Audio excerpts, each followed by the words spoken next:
conspiracy can deal with exposure. Once the truth is out and the people understand, then they have problems. And I am saying that the power of any government is in people.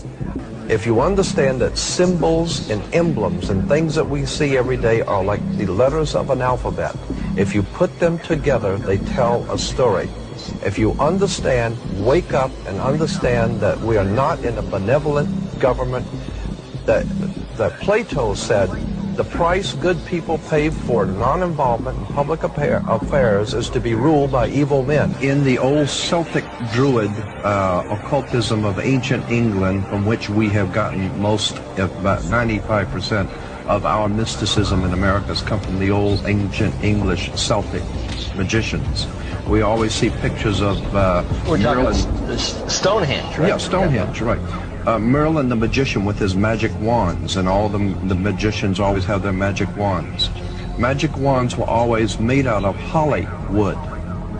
And holly wood has been used for many years to manipulate your thinking, to explain mystical subjects to you, and to prepare you to accept certain mystical premises. A classic example, and I'm not in any way belittling the work, but it's very important to understand Steven Spielberg and George Lucas's work with the Indiana Jones and the Last Crusade, because you can't understand the Last Crusade if you don't understand the First Crusade. And if you understand that the Raiders of the Lost Ark, who was the Raiders of the Lost Ark fighting against? It was the Nazis.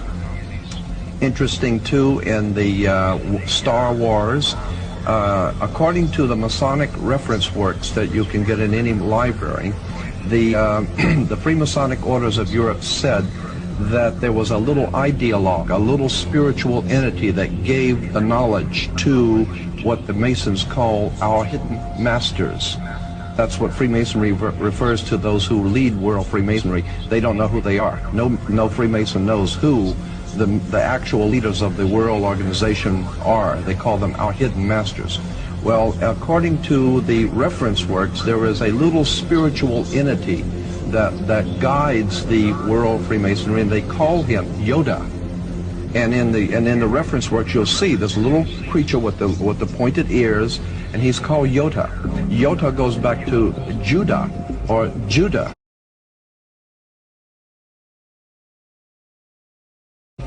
which goes back into British Israel World Freemasonry, going back to the time of the founding of England, and that's why they're today called British. The British, it's a very big difference between being English and British. Brit is Hebrew for contract or a covenant, and ish means man in Hebrew. Therefore, British is the covenant man, or man of the new covenant. So we're talking about Star Wars. So we're talking about Star Wars. We're talking about the evil empire, and Empire Yoda, Strikes Back. And with the Empire striking back, New York is the Empire State. We're talking about the new empire of New World, America, striking back at Europe in 2 world wars to overthrow the old Roman dynasties in Europe to take over the world. So what we're saying here is that there is a war going on between gangs to see who's going to ultimately be on the top of the pyramid. Yes, the obelisk, you'll see the Egyptian obelisk here. The Egyptian obelisk points up to the top of the triangle or the top of the pyramid. We're talking about occultic forces.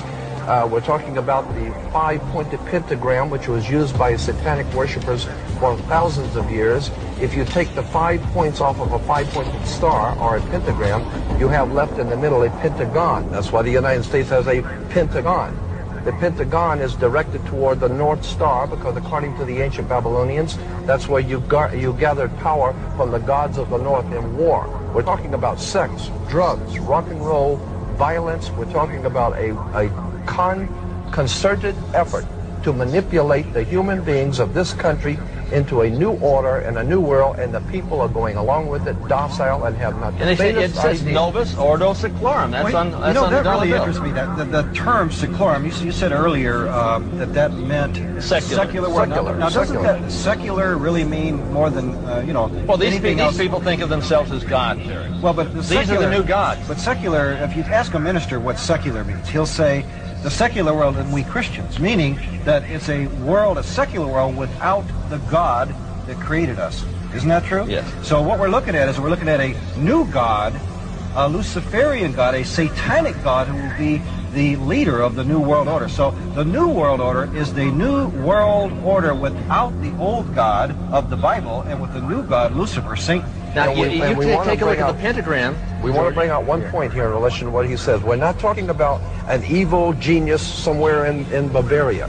We're talking about America. Here is the New World Order. We are in the middle of the most diabolical, conspiratorial movement ever developed on the face of the earth, right here in America. In Africa, and the big game hunters in Africa for many years used to, when you go out to hunt the big game, you wouldn't go into the jungle to look for the big game. You would hire many of the natives to go out with cans and bottles and surround about a 10-mile circle out in front of you and work in, beating cans and bottles and screaming and frightening your prey, the lion or the animal that you're looking for, and he's your prey. And you keep closing in until finally whatever is out there comes out into the open and he's a sitting duck. That is precisely what has been happening for the last 100 years. The Illuminati have been purposely organizing, directing, and financing wars, revolutions, violence, and bloodshed, so that it will sufficiently impress and frighten the world of humanity into accepting a new order, a new police state that will finally put down all the law and order, the disorder in the world, and it is the oldest trick in the book. Our greatest enemy is not in a crack house, it's in the White House. It's not in a bar room, it's in the boardrooms. And so the point I'm making is that we are being manipulated from the very top, and we need to wake up and find out that America is not the land of the free and the home of the brave, because we're not free, and we darn sure ain't brave. These Illuminati refer to their offspring in their publications as their children, their offspring. They refer to your offspring as kids. You have kids because you're just like a goat. You're sheeple. That's why you have kids. And your children are going to be slaughtered if you go along with the program. There's no question about it. They're going to be identified. They're going to be marked. They want it all. There isn't anything that you've got that they're not planning on taking away. They want your children, your wife, your family, your home, everything. They want it all. And if we don't understand this, we've got to wake up. We have to incite a revelation to avoid a revolution. If we follow the other sheep, we will certainly be led to the slaughter.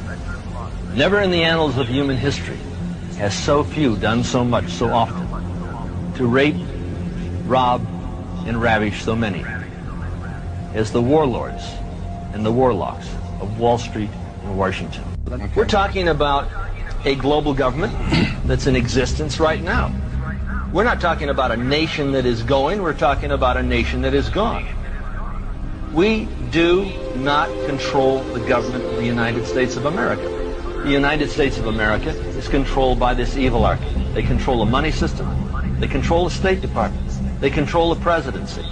And if you take a look at the fasci on each side of the Speaker's podium in the Senate, you're going to find that we have a new world order in place. What do we have to do? Incite a revelation to avoid a revolution. Or wait for the second coming? The choice is up to you.